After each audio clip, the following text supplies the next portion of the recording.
Boa tarde, colegas. Good afternoon, everyone. Então, aqui dentro da ideia que nós estamos tendo de internacionalização do programa, nós hoje vamos ter uma palestra em inglês.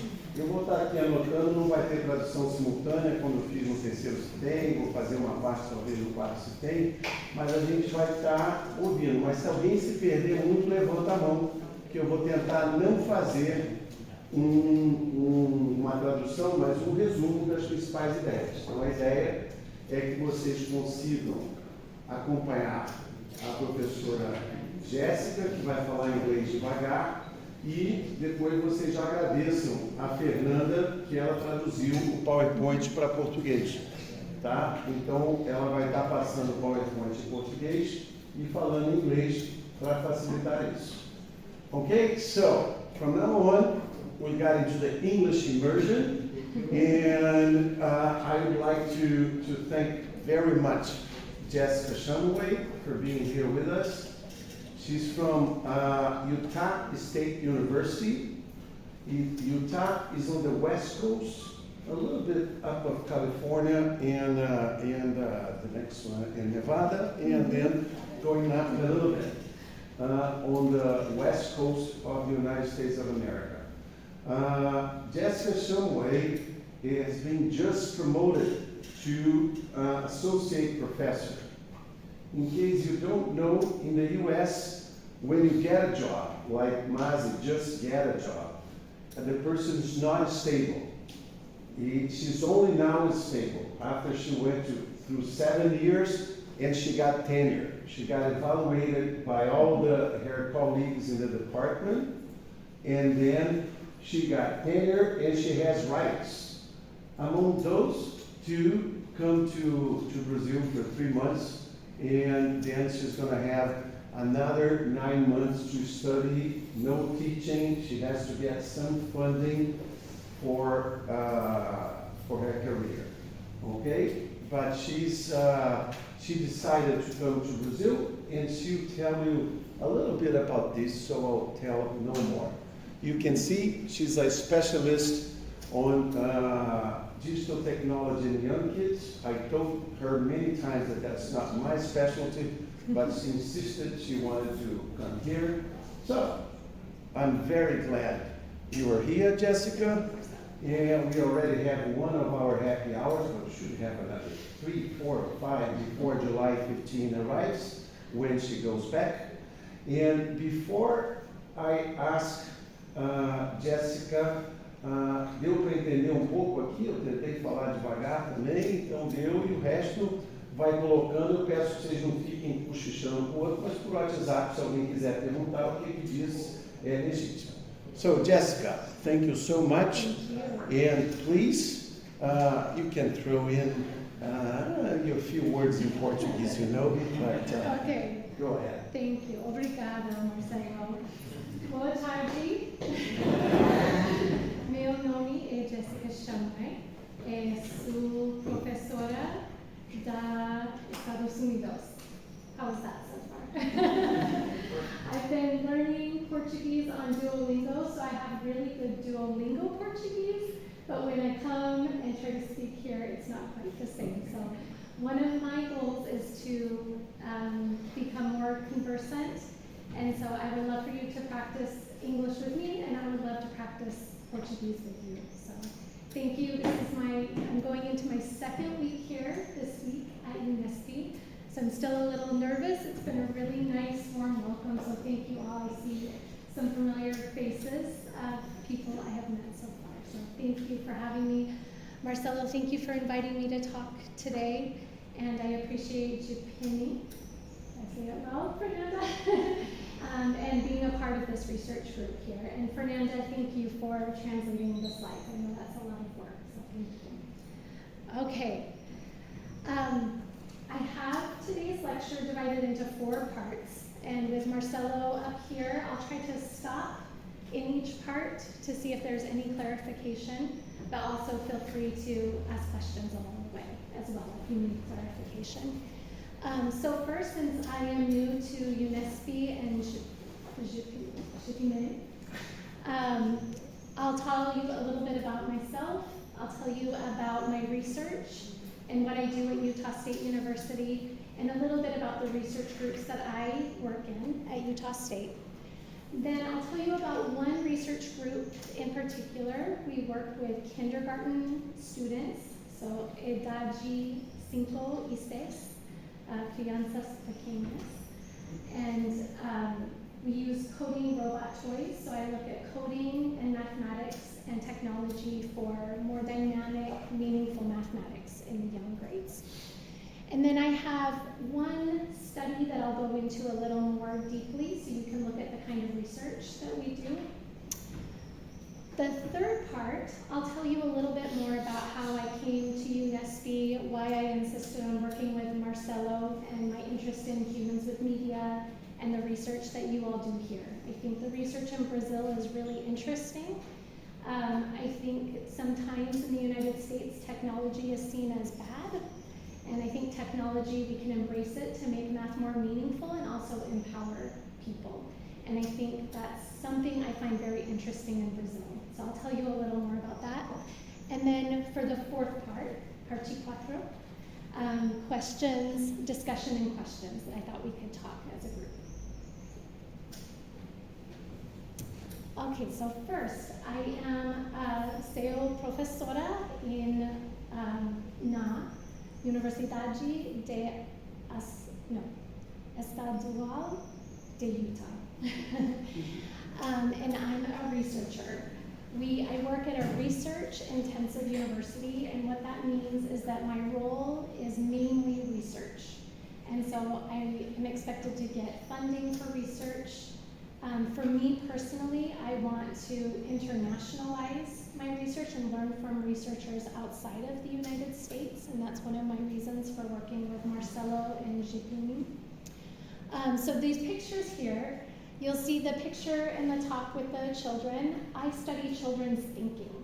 So I'm really interested in children's mathematical thinking, which is number sense, spatial reasoning, so this kind of orientation in space, measurement, and problem solving. And so one of the things I do is I take my research and I write books for teachers to make the research applicable to classrooms. And so these books are some of my books that I've written for teachers based on research. And then over on this side of the screen, these are some of the robot toys that we use for teaching mathematics. And this is an assessment that we're doing to understand children's computational thinking. So we do it in classrooms, but we also do individual interviews. Beleza? And this is just another representation.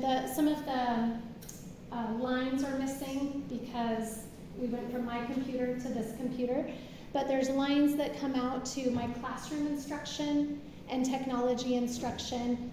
And today I'll focus on my research around coding toys. Okay. Another part of my job at Utah State University is a teacher of undergraduate students and graduate students. So down here, these are my undergraduate students. These are students that are learning to become elementary school teachers. Ensino fundamental? Sim. Primeira parte do ensino. Primeira parte, sim, sim. And what I do is I teach methods for math teaching. So sometimes in elementary school, people think that teaching mathematics is easy. It's just 2 + 2 is 4. But it's not. It's very, very complex. Yes. And so what we do in these classes is unpack the way kids develop thinking and develop math ideas.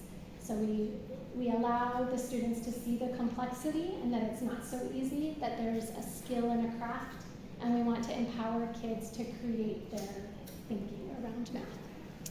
And then up here, these are my doctoral students.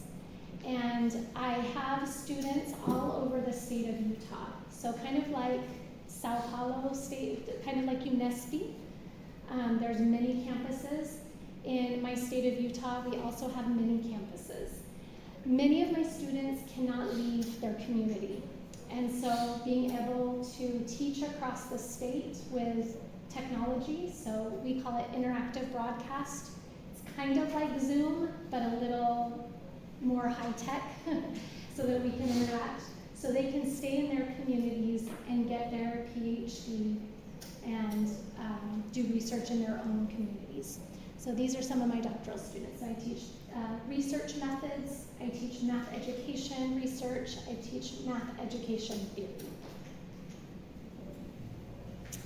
And then my most important job, I'm a mom, and I'm a mom in Utah. So that means we spend a lot of time outside. Two of my greatest loves are the mountains and the birds. And my favorite bird, I learned the name of it in Portuguese and it just makes me love it even more. In English, we call it a hummingbird. In Portuguese, beija-flor. It's my favorite bird. So I look forward to seeing more of these here. So you'll see the beautiful mountains of Utah. We ski. There's a lot of snow, so we try to do a lot of outdoor sports. You'll be happy to know temos futebol, and this is our Real Salt Lake team. And then of course we have basketball. Has anybody heard of the Utah Jazz? They were very famous. Karl Malone. Good. good. Basketball is very popular in Utah, so that's another one. I have tres filhos, meninos, so Benjamin, David, Nathaniel, and they are here with me in Brazil. So here's my sons. This is Benjamin, David, Nathaniel, and you'll see these are all Brazilian teachers. So we have a dual language immersion program in Utah. My sons attend the Portuguese immersion. We have 13 dual language immersion schools in Portuguese in the whole state of Utah. And teachers from Brazil come to Utah and teach elementary school. So my kids learn math and science in Portuguese. So it's a great program. So as part of my work here, I'll talk about it a little more later. There's a third grade teacher here in Rio Claro who's been working with this is the third grade teacher in Utah, and they're doing exchanges. And so when I return, the study I do here in Rio Claro in a third grade classroom, I'm going to repeat it in her classroom in the United States, and we'll make digital videos like what Marcelo studies, and we'll do an exchange of communicating math ideas through videos. And so this slide, this is the U.S. Fulbright Scholar slide. So I received an award. It's an application process. It's a lot of work. I met Marcelo 3 years ago, we decided, 2 years ago. 2.5 years ago. And so we connected and talked about a project, thought about a project together, and then I had to apply. It's like a 1-year process to review, so I'm finally here after so many years.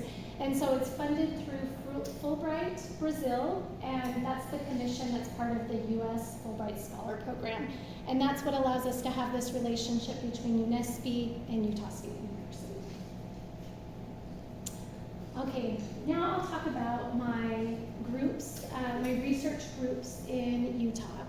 So I'm part of 3 research groups. This first one is the one I started. It's called the Early Math Research Group, Emerge. So in English we talk about emerging ideas, and that's what my early childhood research is on. This one is called Cash Code Math. We use Scratch programming to learn about mathematics, and this is with 5th graders in Idade 10 e 11. So crianças with the age of 10 and 11. And then the project that I'll talk about today, this is our coding in kindergarten, and this is with the young children where we use the robot toys. And all of these are funded by the National Science Foundation. They are the ones who give us the money to be able to do this research. Okay, so coding in kindergarten, we'll move into that. Any questions or clarifications so far?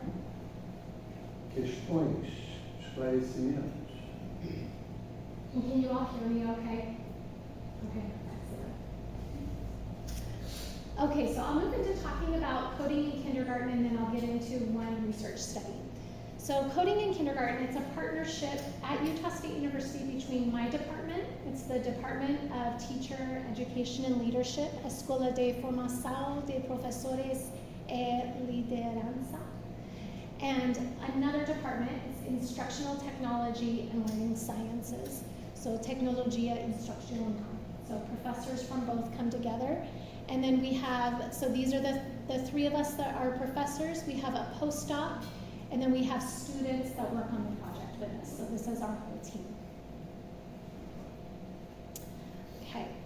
On this team, we're really interested in toys and making mathematics playful and meaningful. So these are some of the toys that we use. You'll see Kibo, Codapillar, Robot Mouse, Bebot, Botley, Cubetto. This is also Kibo. Notice that the type of programming we do, it's tangible. And so like this Kibo, it's block-based programming. So we use these blocks and children put them in order to tell the robot what to do and give instructions. So similar here with Cubetto, this is left, this is a loop, right and forward. So each block means something for the computer. These have buttons and a remote control, so it's all directional. So they have to understand space and symbolize it with a direction. And then I love this one. Codapillar has pieces that you put together.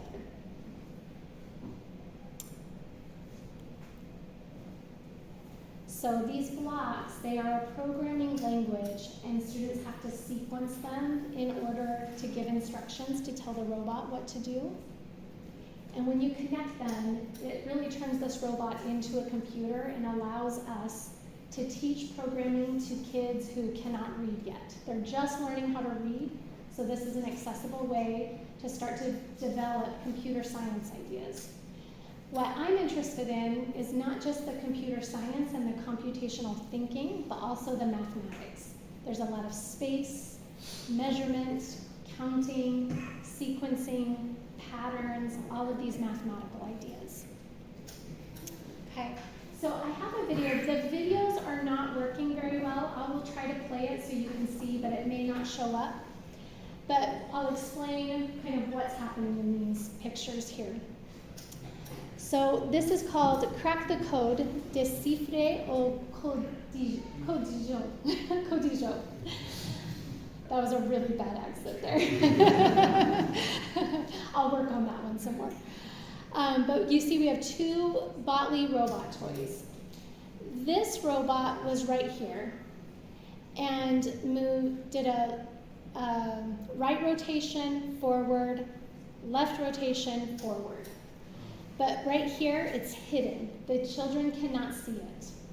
So they watch this robot move, and they have to program this robot using the directions here and then the remote to get it to do the same thing as the other robot. So let me try to play it. Let's see if you can see it. Maybe let me just explain that. Ficou claro o que essa atividade é para todo mundo, não? Aquele robô andou, veio para cá e virou para lá.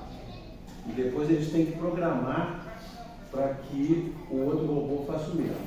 E eles não sabem ler ainda, estão aprendendo inglês agora.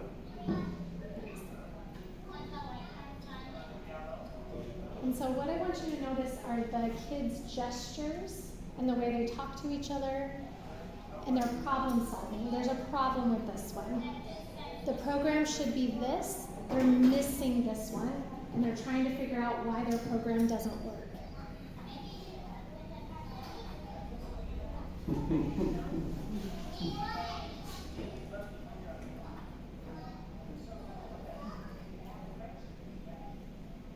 This is the process called debugging. There's a bug in the program.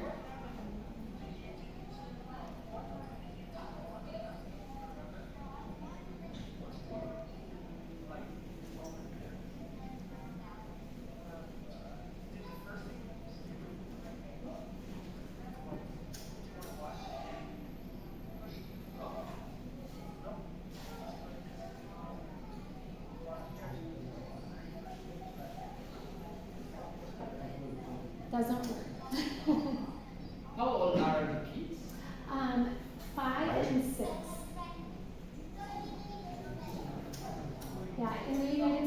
call it kindergarten. Jardim da infância. Okay.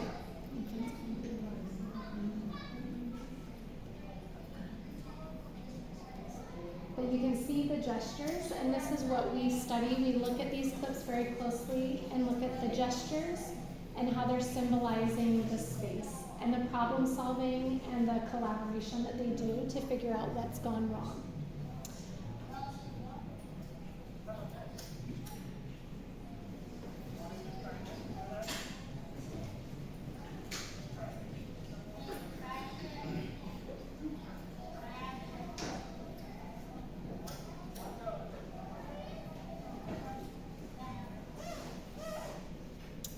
So this gives you kind of an idea of what the videos look like. And we have 36 hours of video data, and then we also have 130 hours of one-on-one interviews with kids. And so instead of using a programming toy, we use other manipulatives. So you'll see here, these are the arrows. There's an agent that the child moves instead of it moving automatically. And we have tasks that we have them solve to see kind of the individual thinking. So in this project, our big picture is developing an assessment to better understand how students develop computational thinking ideas.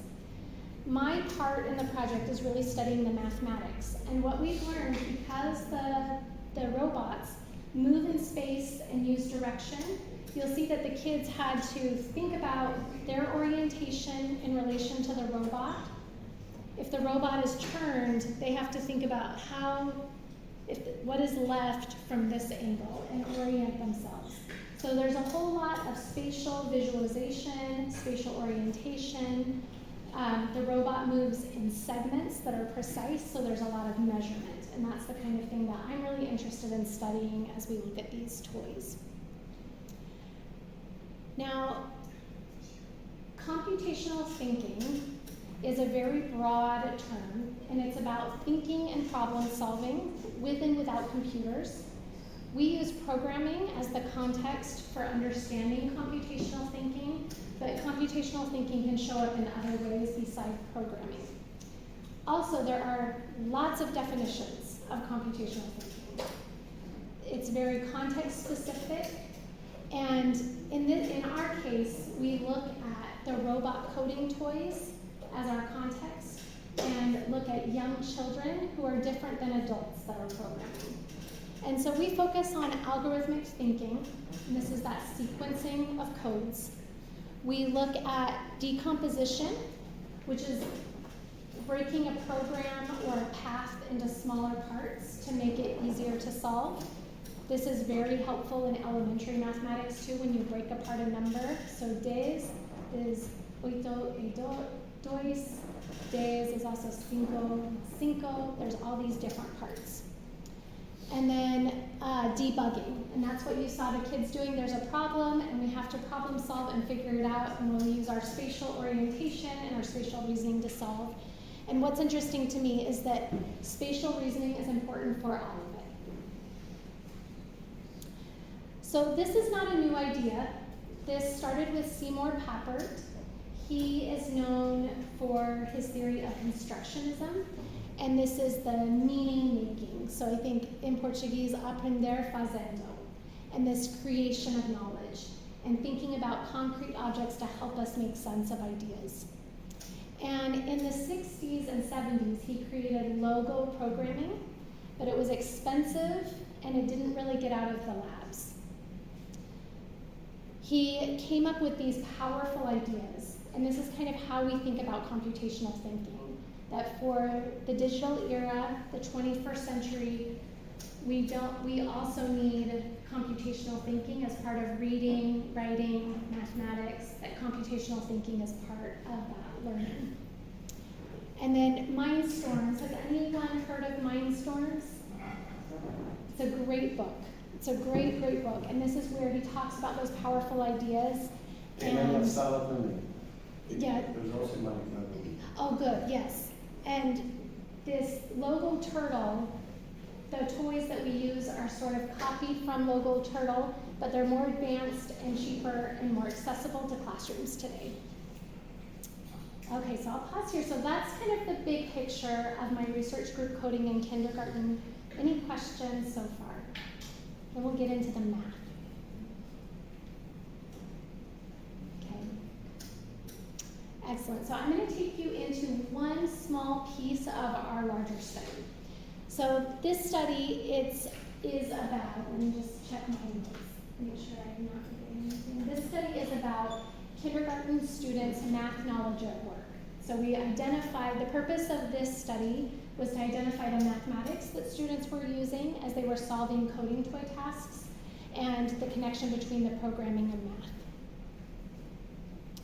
So I'll talk about this in 4 parts. I'll talk about the theory and the introduction. I'll talk about the methods, the results, and then the conclusion. One piece of the research that I do at Utah State University, I always try to make the research applicable to classrooms and to teachers so that there's this nice connection between classroom practice, teaching, and research.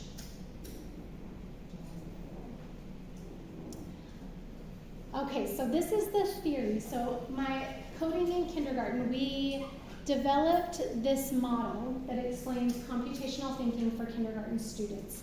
So some of the pieces you've already heard, this is algorithmic thinking, decomposition, that breaking apart, and the debugging. And then notice in the center, this is the spatial reasoning that students must develop in order to even engage in the tasks. And they're using this, they're learning this as they learn to code. Then on the outside, you'll see the math knowledge. And so this is what this study was about, is what is that math knowledge that kids are developing and using as they work on these tasks. And then a part that we're really interested in is this gray part. This is affect, equity, socio-computational knowledge, social positioning. We look at how kids are placed in the group and some of the power dynamics that can happen. The ethic of care, how children care for these robots and care for each other, and the division of labor. Is it fair? Who's excluded? Who's talking? Who's not? So our postdoctoral researcher does a lot of work in those areas. Okay, my theory that we use for this, or the theory that we use for this study, this is semiotic mediation. Hold my notes. So this study, or this theory of semiotic mediation, comes from Bartolini, Bussi, and Mariotti, and it's grounded in a Vygotskian approach. So it's very sociocultural. But what I like about this theory and the reason we use it in our research is because it's oriented toward the artifacts. So in our case, the robot coding toys, and how are students using those artifacts to develop mathematical ideas. So here are the artifacts. We really look at children's activity and signs, so that's why I was pointing out the gestures and the language and the way they use the tools to understand the mathematics. So we analyze their semiotic activity and we look for pivot signs that lead to mathematics and programming signs that are more precise and more mathematical and more tied to computational thinking.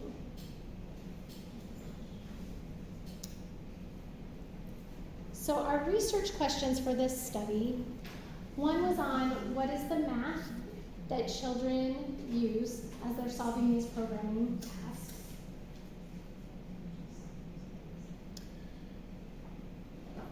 And the second question is, what are the overlaps between computational thinking and mathematics?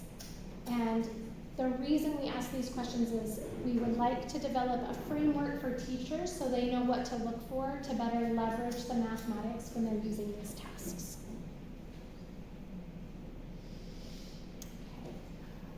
In our research, we use design-based research that takes place in classrooms, and this type of methodology helps make the connections between research and practice more tangible. So it's authentic classroom settings with all of the challenges that teachers have to make sure that the findings from the research are applicable to the classroom. So we had, in this study, we used video recording. So we record the students working in groups. We code and analyze, we code and categorize the themes. So we start with some codes that are based on mathematics, but then we allow themes to emerge. And then we use interaction analysis. So the video clip that you saw, we'll watch it again and again and again and code and discuss, and what does this sign mean? Is this sign mathematical? Is this sign computational? Is it both? Lots and lots of watching videos again and again. Okay, so in this study we used 2 robot toys. We used Cubeto and Botley. We had 2 classrooms, 36 children, and 480 minutes of data or 8 hours of data.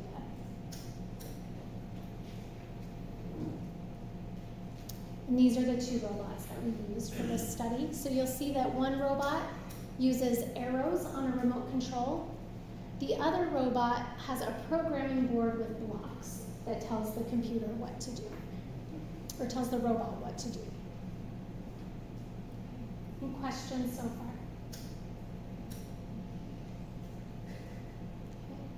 So in this case, Cubeto, there are tasks where we have the robot move from here to here, and then we have one that moves from here to the mountains.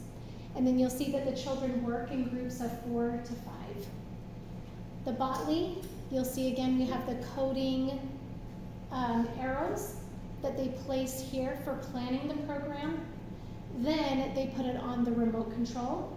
They enter their program on the remote control and then see if the robot does what they're asking the robot to do. Okay, so we have the video data. We have memos, and then we used transcripts in this paper to show illustrative examples of the themes that we found. Okay, so the results. One of the themes that we found was students, I need my English, hold on. Okay, one of the results, the concepts and skills with spatial reasoning, and that we anticipated because of the way the robot moves in space. So we looked closely at the types of spatial reasoning that students would engage in. In this case, the child is facing this way, the robot is facing the child, and that's very, very difficult for young children. And so as they get better at these tasks, they start to take on the spatial orientation of the robot instead of their own orientation. So it involves a lot of coordinating of space and mental visualization. And the implication for teachers in the United States, spatial reasoning is an undervalued area. So in kindergarten, the standard that teachers use to teach spatial reasoning is things like, my hand is on top of the table, my hand is below the table, it's over on the side. But with the robot toys, it's more dynamic. It's not so static. And so kids learn mathematics in a more dynamic and continuous kind of setting.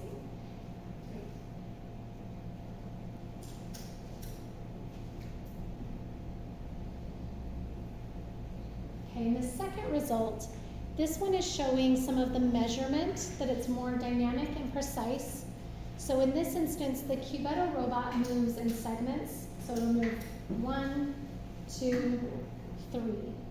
For young children, to be able to count on a number line is very, very difficult. They always count the starting space. 1, 2, 3, instead of 1, 2, 3. Entenderam essa parte? Aqui, crianças pequenas, às vezes eles contam não o 1 como intervalo, mas contam o 0 já como 1, entendeu? E depois vai colocando os outros todos, tá? Em vez de colocar 1, 2, 3. Sim. And in U.S. curriculum, the number line is something difficult for kids because in the past it was not emphasized. So there's other curricula, like Russian curriculum emphasizes continuous quantities. In the U.S., it just doesn't. So children struggle quite a bit with number line and counting on. And so what we found is that with the robot toy, They're starting to understand like 1, 2, 3. And in this case, this child said, drive, drive, drive, because they have to use one code per movement.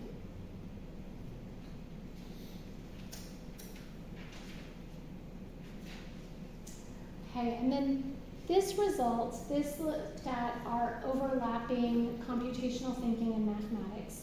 And in this case, what we looked at is that the program building itself, where students have to take a code and build a program to tell the robot what to do, was really, really connected to the spatial reasoning and the measurement. And so in this case, I have a video clip coming up. But what this means for teachers is that static notions of space in kindergarten curriculum and coding in mathematics is one way to engage students in dynamic spatial concepts. So this transcript I'll show you right here. I have one more video. The kids are doing this task. It's from the castle to the mountains. So you'll see that the kids needed to program forward, forward, left rotation, forward. So this is what we were planning for. Forward, forward, left, forward. The students had one extra forward, but instead of taking the forward off, they did forward, forward, forward, left rotation, forward, left rotation again, forward. So they had to think about the rotations from different vantage points from the robot. Another child, the girl that's sitting right here, she said forward, forward, forward, left rotation, right rotation, backward. So it created all of this kind of creativity and interesting discussion among the kids about the spatial visualization. This is what we were planning on. This is correct, and this is also correct. And so it allowed them to have a really nice discussion about this. So this was one of the examples in the paper that we analyzed where we could look at the problem solving and the thinking that the kids do together. So let me see if this video will play too. I don't know if you can see the transcript, but that might help you hear what the kids are saying. This one has been blurred because of the ethics committee. We had to blur it after a certain period of time, so the quality is really bad. But you can kind of see their movements.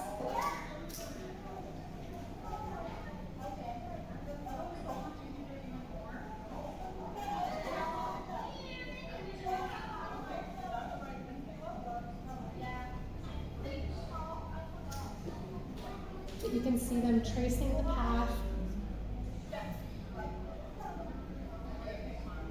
And then they're disagreeing on which rotation, right or left.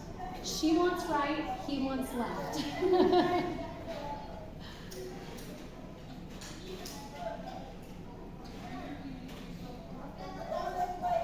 So this is where that outer circle of the collaboration is really, really interesting, and how do the kids communicate those ideas.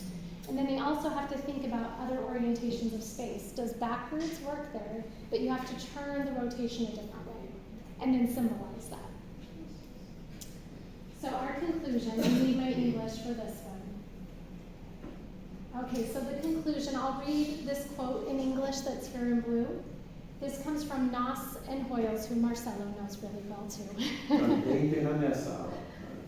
Classic. Understanding the connections between mathematics and programming knowledge is important for learning ways we can revision a making visible of mathematical structures and relationships which are hidden beneath the surface of our realities. So kids are operating in space every day, but when they use programming, they have to use codes to symbolize the math that's happening in space. And we think that that's one of the powerful ideas to make the mathematics more meaningful and more powerful for young children, and will allow them to better understand conceptually the spatial reasoning, the measurement, and the number and operations as they move through the grades. For the mathematics teachers, the big implication for mathematics teachers is when we are able to identify the kind of mathematics happening, we can create a framework so that teachers can watch for that mathematics and leverage it to make the activities more mathematically meaningful. So the way we see it is like what Noss and Hoyle said, it's hidden under the surface. We want to bring the mathematics out so they can better understand the mathematics that they're engaging in. Since this study, 2 of my doctoral students have done dissertations using the same similar sets of data in the project. So I have QR codes, especially for the doctoral students, if you're interested in looking at a dissertation on this kind of work. Joseph Kozlowski, he studied the tools themselves and what they afford for learning. So starting Thursday here at UNESCO, I'm going to teach a class on technology in mathematics education, and we'll talk about design features of technology and what those features in technology, robot toys, virtual manipulatives, programs like GeoGebra, those design features, what do they afford for mathematics learning? And that's what his dissertation was about, the design features and the affordances. So, entendeu essa parte? Quinta-feira tem aqui, começa o curso às 10 ao meio-dia. Depois, se a Heloísa tiver alguma informação, eu não vale meia um dia, não estou conseguindo, mas se tiver informação sobre a inscrição, depois.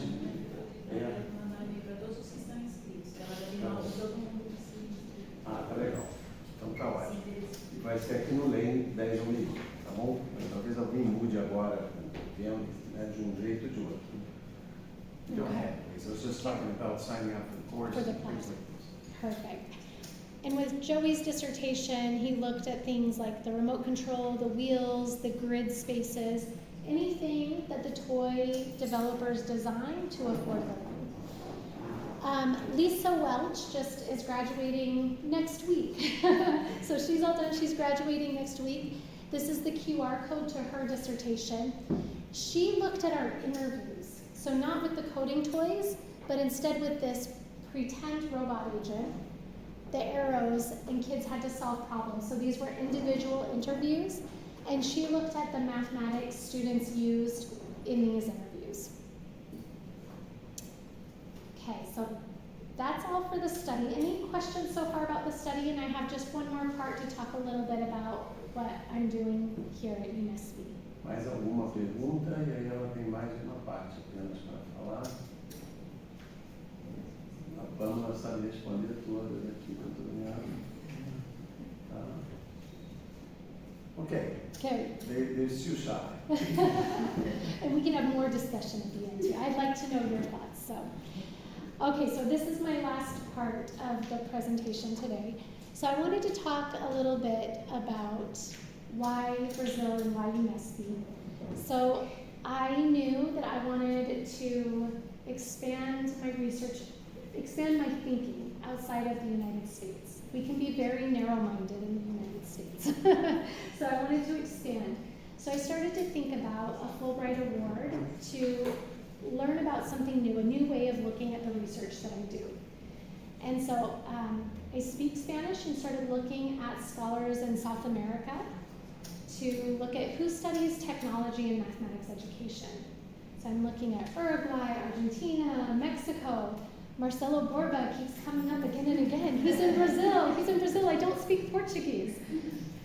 My student, she said, you know, he studies secondary mathematics education, but look at this humans with media theory.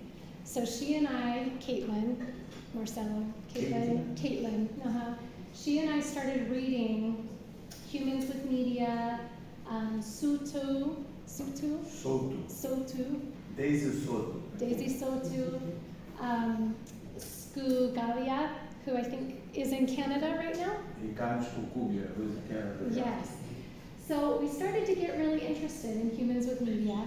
I said, okay, I'll email this Marcelo Borba. So I emailed him, and he actually responded to me. And so we met on Zoom and talked a little bit about this Fulbright project and what it could be. We met probably once a month for a little while as I started to think about the project. He came on Zoom and talked to my students about Humans with Media, so we read an article. They had a lot of questions, like, how can technology have agency? I said, I don't know, let's ask Marcelo. And so this is kind of what got us thinking about this. So I went ahead and applied to the Fulbright Brazil, and this is what leads me to UNESCO,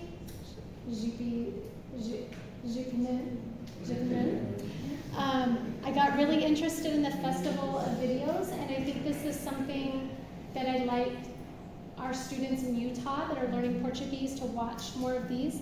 I noticed that there's not as much elementary focus, so I thought that's what I can bring, is I can bring some elementary education and add to what you all are already doing here. The other thing that I find really interesting, I use activity theory in a lot of my research. So I use activity theory, I use artifact-centric activity theory, I use expansive framing.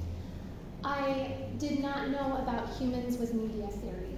And this idea, this kind of change in how we think about technology and the agency, I see this a lot with the robot toys. And so I'm coming here to learn from Borba and you all more about some of these theories that we can use in our work as well. And then I just want to read a lot. So I plan to do a lot of reading. If anyone thinks of anything that might be of interest to me, please send my way, because that's something I want to do while I'm here, is just read a lot and learn more about the research that's happening here in Brazil, at UNESCO, and with SMEM. So, obrigada. Obrigada pela sua atenção.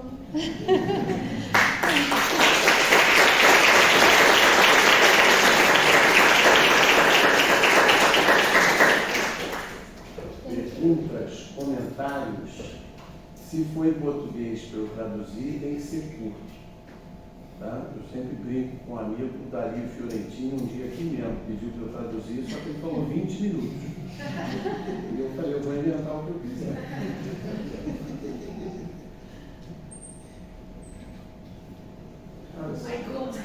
Oh my God! Yes, yes! Go for it! Go for it! Camera!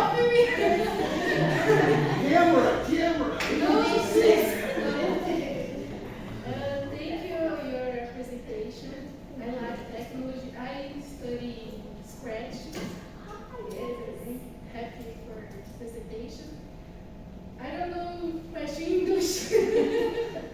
That's okay. Ask in Portuguese, and this was really nice. Thank you. Eu queria saber como é a formação de professores que trabalham com essas crianças com código e matemática. Ela falou deles, mas eu queria saber como que é. Está focado nos kindergarten. I need to know how many information, teacher information, how many process. Como que aqueles professores que ela mostrou, como que eles são formados? Quantas aulas de matemática? Quantos cursos?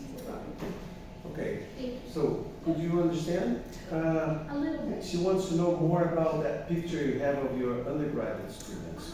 In other words, how is their education? How many math courses they have? Yes, for the undergrads. What happened with them once they graduated, they start teaching? So. Yes. Okay.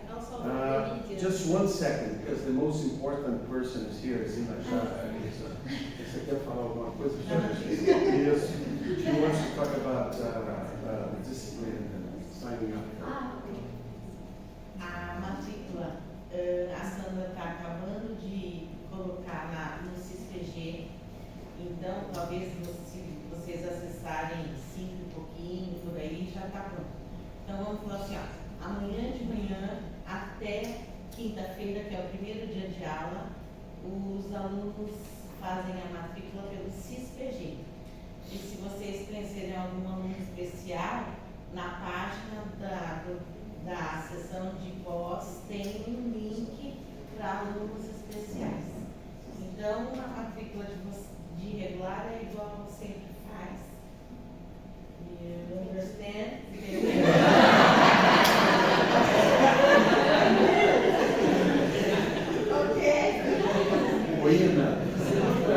Eu vou mandar na lista e manda para mim, para a Fernanda, por favor, a Fernanda está ajudando muito. Elô, se você vir primeiro, manda na SPG.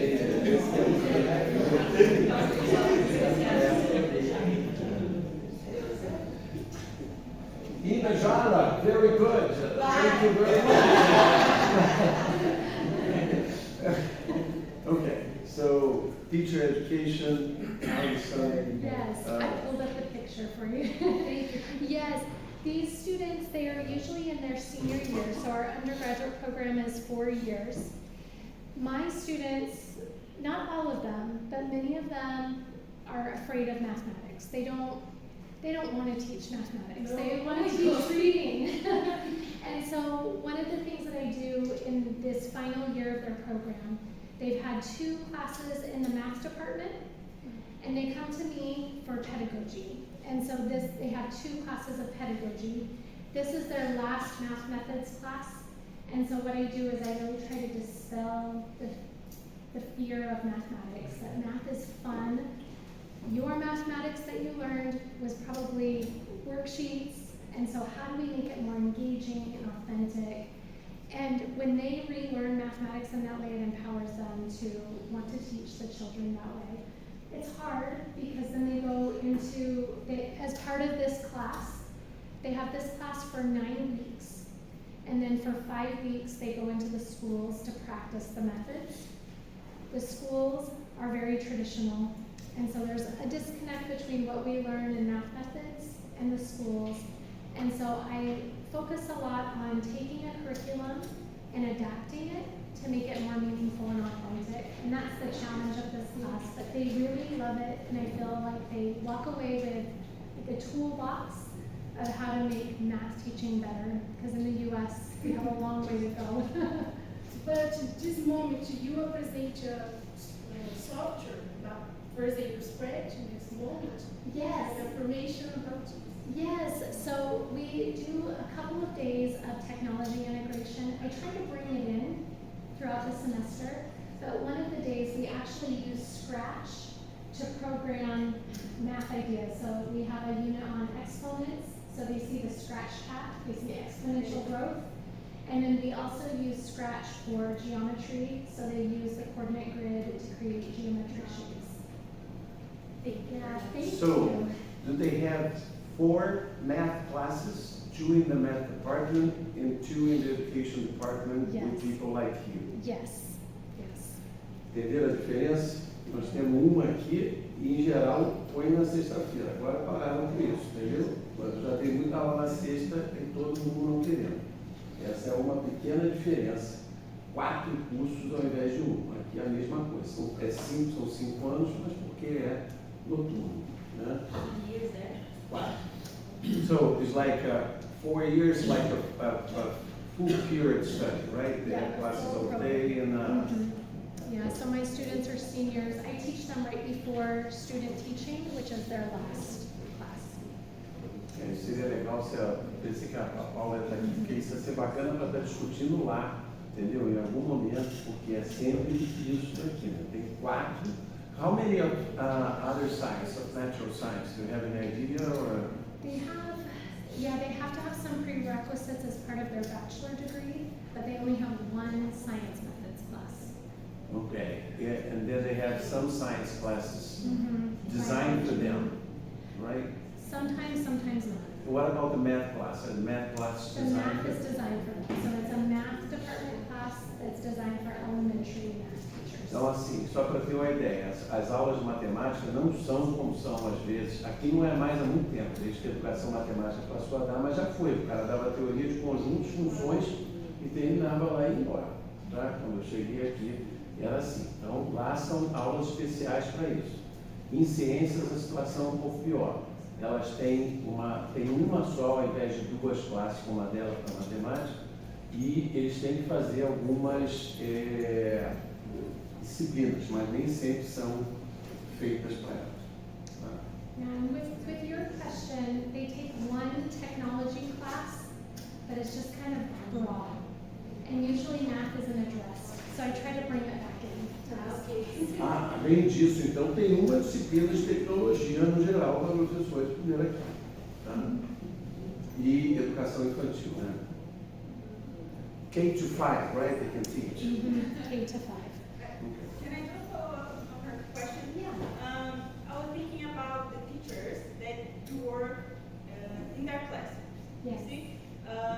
What's the relation about the researcher and the teacher? The researcher is the only person that developed the activities with the robots with the children, or do you explain for the teachers how to use the robots? Great question, Fernanda. Yes. So in this early project, because we don't know how computational thinking develops, the researchers design the tasks because we used a design-based research approach. So what we do is we have kind of an outline of how, kind of a menu of tasks that we can use. But then we go in and do a 30-minute session with the kids. So one person videotapes and takes notes. We call them design memos. One researcher teaches. As soon as we're done, we go and we talk about the notes and what were students doing, how did they think, how did they interact. We look at our menu of tasks and we design a new task for the next day. So the teachers don't have time to do that with us. So now that we're done with this project, this is the last year, so we're just analyzing data.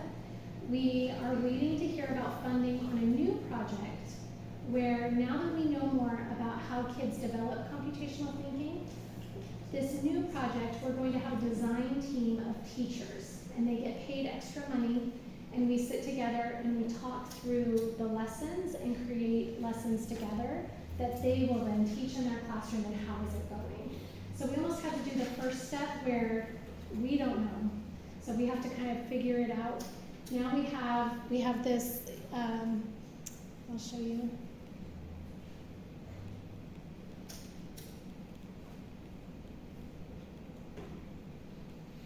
It's coming, this one. We have this model now, and so we can, now that we sort of know about their thinking, we use this model to design tasks. So hopefully we'll get funded and we'll be able to do that, and we'll expand it to second grade. So it'll be kinder, first, and second grade. Good question. Então, uma coisa bacana é que os professores recebem muito, quer dizer, para estarem depois fazendo o desenho das atividades com elas, tá? Com essa equipe do projeto, e eles estão esperando conseguir mais dinheiro no próximo. Mas, Nice hearing you. I've got 3 questions for you. Okay. First of all, it's about the Utah State educational policies. Do they have any kind of policy to encourage teachers to use technology in their classroom? Good, yeah, good question. It differs in every district in the state. So this group here, the cash code math, let's see. This middle one, cash code math, this is in a district that surrounds my university, and they have an initiative where not teachers, we call them, I don't know what we would call them here, but they're paraprofessionals. They're not teachers, but they teach typing in the computer lab.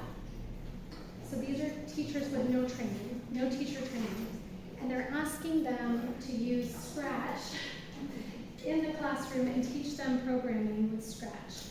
They've never had pedagogy, they don't know anything about computer science. So the state, they have a grant that says, yes, we're teaching coding and technology, but these teachers just don't have the training. Is that in Brazil or Utah? That's in Utah. Okay. Utah, yeah. Vocês entenderam isso? Não? Isso não acontece só no Brasil, não? Assim, né? São professores leigos, são professores que não tiveram nenhum treinamento ou tal, são professores da geografia e, de repente, pedem para eles, ó, vem dar aula de Scratch e vai começar a lidar com isso. Né? Num local razoavelmente, não é o sul dos Estados Unidos, Mississippi, mas é o Nordeste aqui, se você pensar em termos de indicadores sociais comparado com o resto do país. Tá? Sorry, Yeah. I just want to make sure everybody understands that, because some of us do have lots of inferiority complex when we think about the U.S. and think those things happen only here. But there's like all of these kind of problems with the way technology is implemented. And do you all have paraprofessionals, people who don't have licenses that help the teachers? From K to 5, many times yes. Okay. So Estou these, dizendo que aqui tem muito desses professores, se você tiver da educação infantil até a quinta, tem vários ajudantes de classe, vários outros que têm, dependendo do caso, trabalham com isso. so these are the people who were asked to do this. So for this project, We work with the paraprofessionals, we bring in math teachers, and then we work together to do lessons across those spaces, and it just deepens everybody's knowledge about the programming and the technology.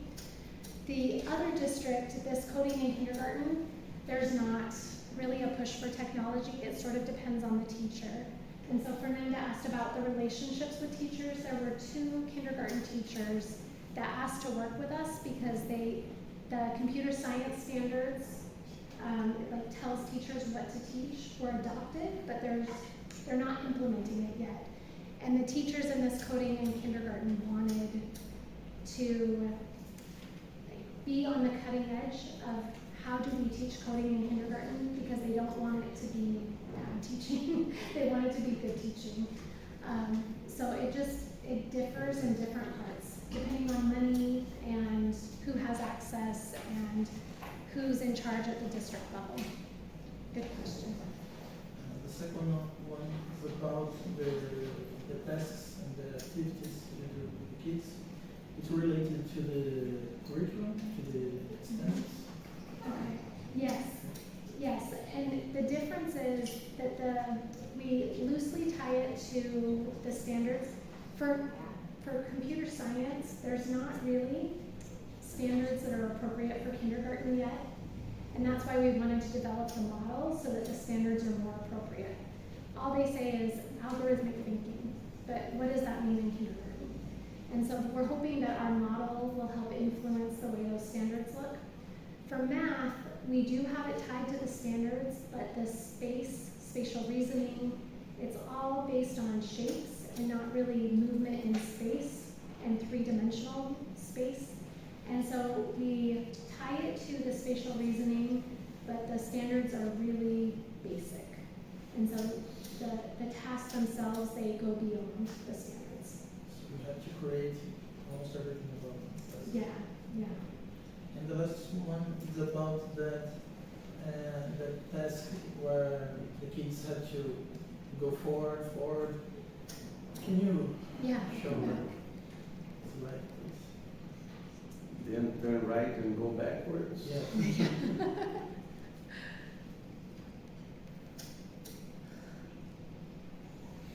Yeah, this one. Yeah, this one.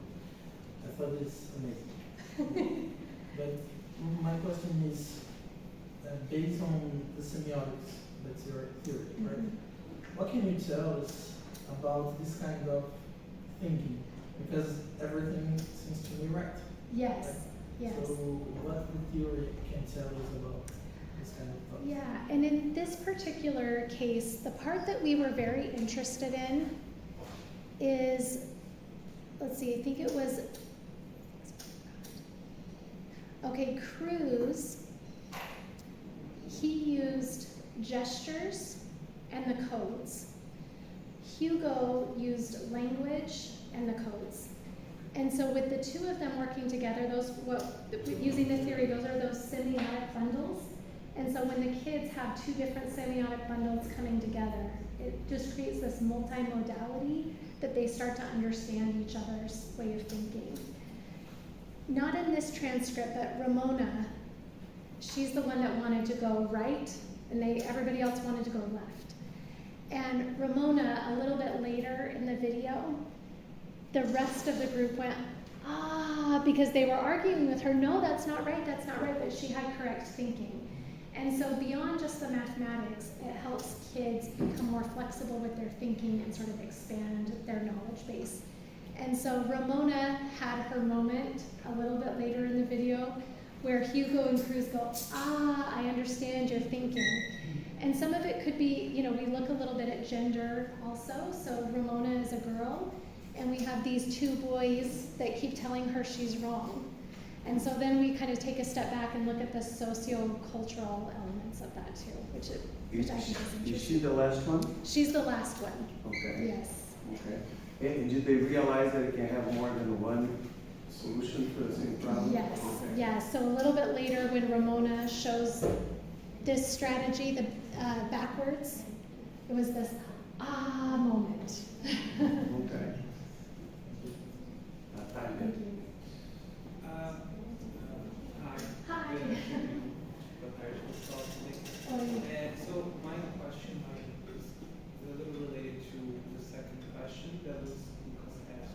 about spatial reasoning.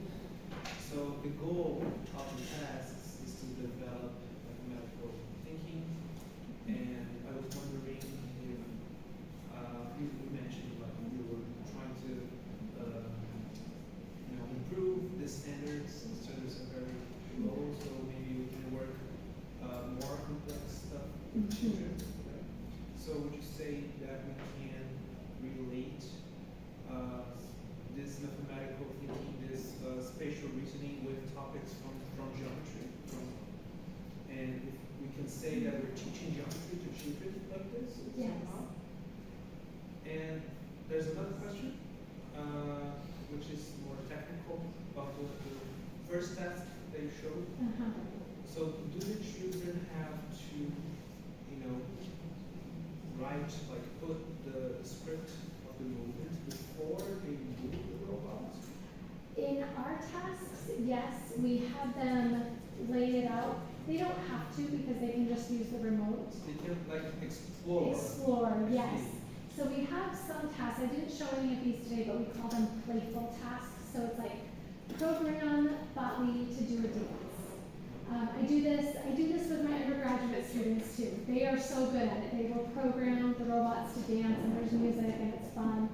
But we'll have them program a dance. Sometimes we make an obstacle course, and can you kind of play around with that and figure out, how to get Botly to do these things. So we don't have them use the coding strip in those cases. We just let them sort of play around with it. And they figure out, like, oh, I didn't trash the code to start a new code. Like they come across all these problems. In the task that you saw here, we have them use the programming strip when they're working together so they can see where those bugs are. So we explain, like, when we're trying to learn debugging, we use that strip so that you can remember what you put in your remote. When they first play, they just put a whole lot of codes. And the robot goes crazy. Yeah, good question. And your comment about the spatial reasoning and, let's see, what did you say? Making it more deep and connected. We talk about it as the thinking you need for geometry, but also the thinking you need for technology, for science. In the US, we say STEM, science, technology, engineering, mathematics. And the more that I see kids use in the later grades, like Tinkercad, any of the 3D printing, they use all of these spatial reasoning concepts, and it just doesn't show up until later, but these younger kids are very capable of it. And so I think the coding toys are a good outlet to start playing with it and develop it. And it'll benefit geometry, it'll benefit science, technology, engineering, everything because of that way of thinking. Yeah, good question. Thank you. Thank you. More questions, comments? Why did you choose for your kids to have Portuguese as a second language? Or was that, I asked you that a long time ago. Yeah, my kids. As a mom, what's your as a main mom. job? Yes, Yeah. show those teachers. I Perguntei love pra ela those por que ela teachers. escolheu o português. Your other option would be Spanish? Spanish. In our district, we live in a very small district. I'll show the Portuguese teachers because I love that picture. I live in a very small district. There's 5 elementary schools, and one has Spanish dual language immersion, one has Portuguese dual language immersion. The other 3 don't have. The neighborhood I live in has Portuguese. Okay. And so, as a Spanish speaker, I wanted my kids to have Spanish, but it was more convenient for them to go to the Portuguese dual language immersion school, and I'm so happy they did. It was by chance. Okay, but you could go to the Spanish one. It's not like some districts that you must go to the closer one. Right. So you can choose, the different programs. We could even go outside of our district. In the other district, there's Chinese, French, Portuguese, and Spanish. Entenderam ou não? Tem 5 escolas, só 2 com programa bilíngue ela queria. Mas, obviamente, eu sempre estranhei isso, porque o espanhol lá é muito mais importante do que o brasileiro. Entendeu? Não sei se você morar em Boston ou em Nova York. Mesmo assim, o espanhol vai ser mais.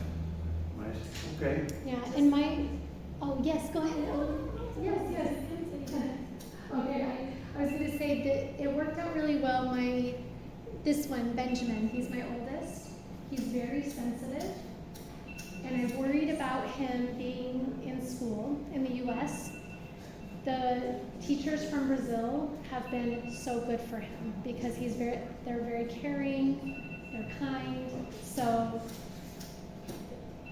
Marcelo, to answer your question, I would choose this, knowing what I know now, I would choose this even if it were somewhere else in the district. Então seria mais somebody, you must answer. Maybe you do something. It's my reminder to pick up my kids, but they're being picked up. Ok, time, ok, bye. Não. Então assim, ó, que ela falou que ela gostou muito desses efeitos, tal, dessas crianças e tudo mais. Tá? Então na primeira happy hour os moleques não pararam de jogar bola lá em casa até eu cair. Eu ia falar com a Heloísa que ia dar um bom match lá com a galera 11 e 8. E ele é assim, ele é que inibe ela a falar português. Mãe, você está falando errado. Não é assim, entendeu? Just how he inhibits you sometimes. So, Yes. Vamos ver agora, tem a Heloísa, tem Ana, e aí, durante a fala da Heloísa, se alguém mais quiser, e a gente se inscreve, a gente termina, tá bom? Just a moment to say thank you very much, Jessica, for your presentation. It was very interesting. And thank you for choosing NESP, Rio Claro, and work with Marcelo and Jadeine. We are glad for that, and I'm sure that the course is going to be a success for now. And just that, thank you. I have twins that they are 9, so we can meet today. I already told them that they should go to the same swimming pool. There's a swimming pool that you feel. Okay, we'll do that without that. But thank you, and I feel the same way. I really enjoyed getting to know Marcelo and his work, and then to actually be here. I'm looking forward to the class because I really love to learn how classes go, people's thinking. I'm really excited. Thank you. Olha, se alguém encontrar com a Paula, as alunas dela talvez podem estar interessadas e agora pode undergraduate se inscrever, entendeu? Então, como é 10 alunos no dia, é um bloco muito pequeno, às vezes, cara, a imensa, eu já dei essa disciplina várias vezes, mas agora não tenho mais contato, mas a imensa maioria delas trabalha o dia inteiro, ou pelo menos meio turno. Marcelo, I think I understood a little bit of that. Like, I see this as a starting the collaboration that could go on. Yeah. Tá bom, então a colaboração que vai, and I'm also telling to maybe they telling Maz is in the same group as Paula, who is teaching the one course that you had 4 there. You know, she's the one who is teaching this one for our future teachers. So maybe to try to invite the undergraduates, or maybe I've got to send that to Cesar as well, somebody from the education. Ana, por favor. Hi Jessica, I'm Ana, and thanks for our presentation. I really like it. I have 2 questions. The first one is actually my curiosity. Your kids are going to school here in Brazil, here in Rio Claro, because I'm from Rio Claro, so I stayed here all my life. I just want to know where they are going for school. Oh, nice. I'll come and tell you a little bit later. They love it.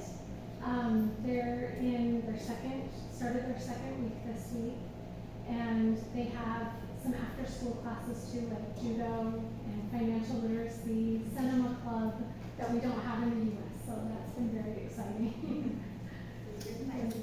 My question actually is about here in Brazil we have ethics committee.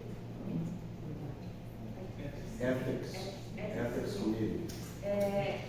We need to show our projects, and they are going to look at the names, the people we are going to interview, for example, the image, the photos, the videos, and your research use a lot of videos, a lot of footage. So, and I see the pictures and the videos don't have the blur on their faces, but I hear some of my colleagues research, and they are complaining about the ethics because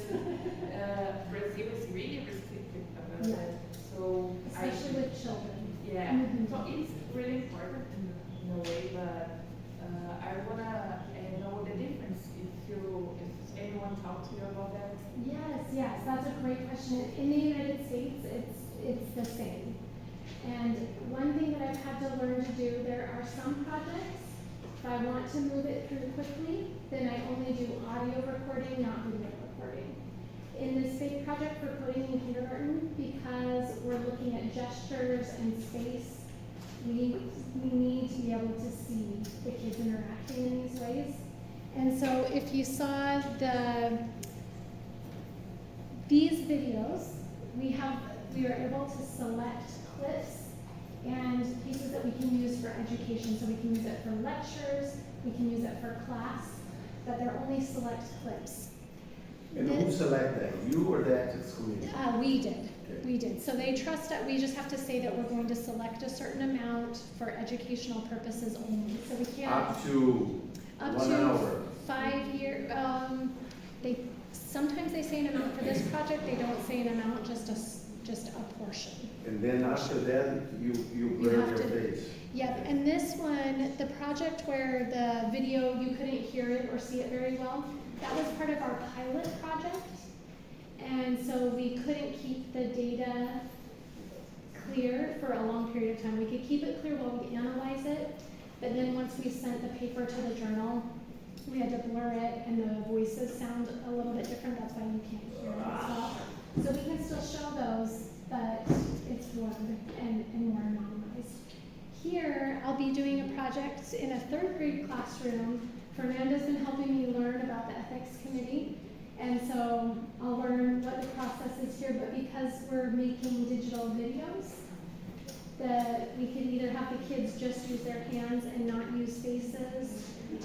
If there's permissions to use faces, then the kids can show faces. So it just kind of, I think as long as you make sure it's written in the letter and the parents understand when they sign and it says it, then it just depends. I think when you show faces or use video recording, the process is a lot longer, especially when it's with children. Yeah, thank you. Hi, good afternoon. Thank you for your presentation. I'll make my question parts, okay? Okay, sounds good. Se é possível, quando ela for olhar para os vídeos, se é possível, como que ela conseguiu ver identificar uma diferenciação nos atos das crianças, se era sobre pensamento computacional ou pensamento matemático?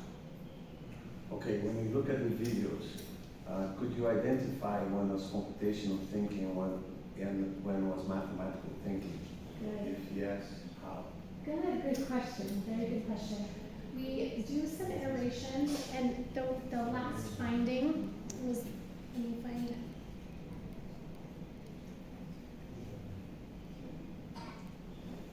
Oh, it was this one.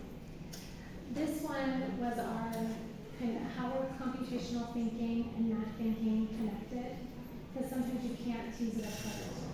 So what we did with a clip like this, we went through and took broad math topics, so spatial, measurement, number, and coded the transcripts with just broad topics. Then we took our computational thinking and did the same thing. Algorithmic thinking, debugging, decomposition, and code line by line. Gradually, we start to see the overlaps between them. So it might be, for algorithmic thinking for this one, we called it program building, program reading, and there's one more. Can't think of it right now. We had 3 codes. For space, we had spatial knowledge in codes. Are the kids able to identify are they able to take their spatial knowledge and represent it as code? Spatial orientation, spatial visualization, so multiple spatial codes. Then we become more specific. So on our spreadsheet, we have broad codes, space, measurement, number, broad computational thinking, algorithmic thinking, debugging, but then we get more and more specific, and that's how we get our themes to emerge. And so sometimes you have, that's one of our findings, that it's just all interconnected, which makes these tasks really rich, because you can identify spatial, measurement, program building, but they're all tied together. Thank you. Good question. Did that answer your question? Yes, yes. Good, great question. Okay, so I think it's time to end, so we have time for coffee, and 4:15, there's another seminar, right? So, Jessica Shumway, welcome to Brazil, welcome to NESP and to this amphitheater. Very nice to have you here. So, and it was a fantastic talk here, so people now know more about what you're doing, and I'm sure you'll be less shy now to know and look for you. E ela está aqui praticamente todas as manhãs, por causa dos filhos às tardes, nem tanto, tá? Está ocupando a minha sala docente ali, às vezes no GPI, então é fácil vocês acharem aí e bater. Ela vai ficar até 15 de julho, né? E eu acabei de notar que eu tinha falado com a Fernanda uma semana atrás que a gente devia ter posto esse seminário no todo L, mas nós não pusemos. É uma pena não ter vindo ninguém da pedagogia aqui ou tal.